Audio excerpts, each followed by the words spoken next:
because we always talk about them from our point of view.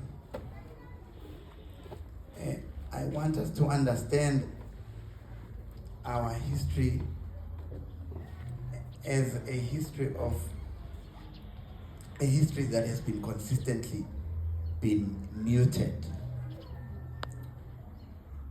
This is a history that survives muting and mutilation, and so I'm saying it is, for us, it's very much easy to fall into pitfalls. For example, there are so many ready answers about, for example, what Marabi is and what Goma is, but we always suffer from the initial writers of these kind of genres, because they always write from a specific perspective.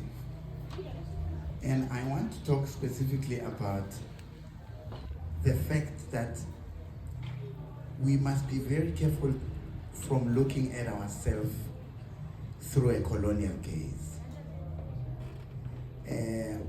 Because many books that are talking about us are not speaking about us from our point of view. So some people have been talking about Marabi as an art form that has been developed by unschooled keyboard players, which is very derogatory. And I respect Prof. Valentine very much, but I think we have a danger of compressing us into these small little chapters. For me, when I think about Marabi, I think about the people. I think about the fact that it was music that was played by the oppressed, played by people that have been oppressed by industry, that have to always come back to come and drink. People with proper family structures don't come back from work to drink. But if you take someone from somewhere else and put them in a mine where there's only men, and make sure that they will access the alcohol, there is something that will work. So music, I think at that time, became the bandage, became the balm that will see them through that night so that they can face the nonsense again the next day. So Marabi, in that way, in the same way that the Shebeen Queen, I see the Marabi pianist as a DJ, who so him and the Shebeen Queen were like proper partners. The Marabi pianist, as he's sitting there, what we know them to be is to be taking popular tunes and playing them while he's singing, but at the same time he's busy greeting patrons. And he's telling them what's on offer. You know? I think about it like that, and I think, as Nomfundo was saying, unfortunately, we are suffering from the fact that the history has been actively being muted, in the sense that the ones that have their records have been making sure that we don't get to hear it.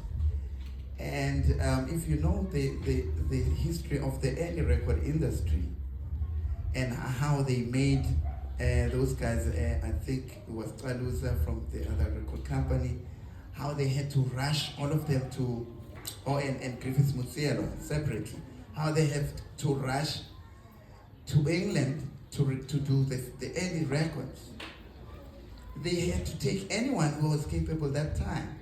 And I think it would be very unfair for us to expect that even those surviving records are the true reflection of what Marabi is, because I don't think they took the proper musicians. Also, we must be cognizant, like she said, that Marabi, because it was the music of the Shebeens and the music of the ladies of the night, that the ones that were having the power to go and record it are normally from the middle class, which means they never partook in that music.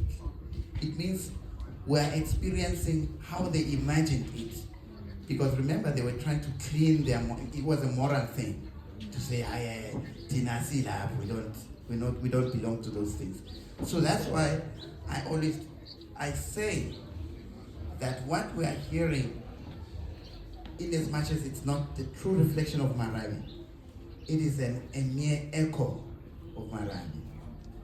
And I think that is the truth with all kinds of music of people that have been suppressed, that the only surviving thing is an idea of it. But because the echo is the only thing that is surviving, we must grab onto it.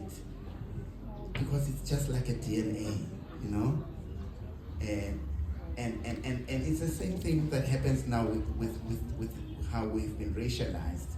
That no, this place is a place for this music, Goma is for colored people. Because I think also the question has those connotations.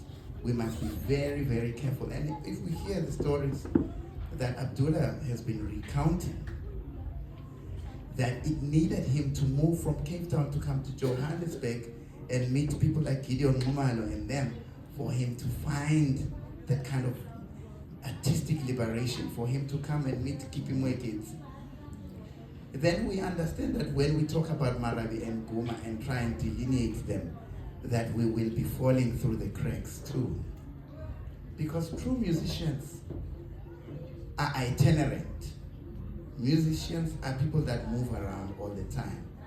So most people that have been born in Pretoria, they move to Cape Town, they move. I mean, we are here, Nomfundo is from the Eastern Cape, he's teaching the Western Cape, and look at where she is. So we all leave traces of ourselves. You know, the same way that photographers do. We're just mere mirrors of cultures. And so when we talk about these genres, we must talk about them as integrated musical iterations than separate things. These things are not products. They are communities, like the great and wonderful community that you are. Yes.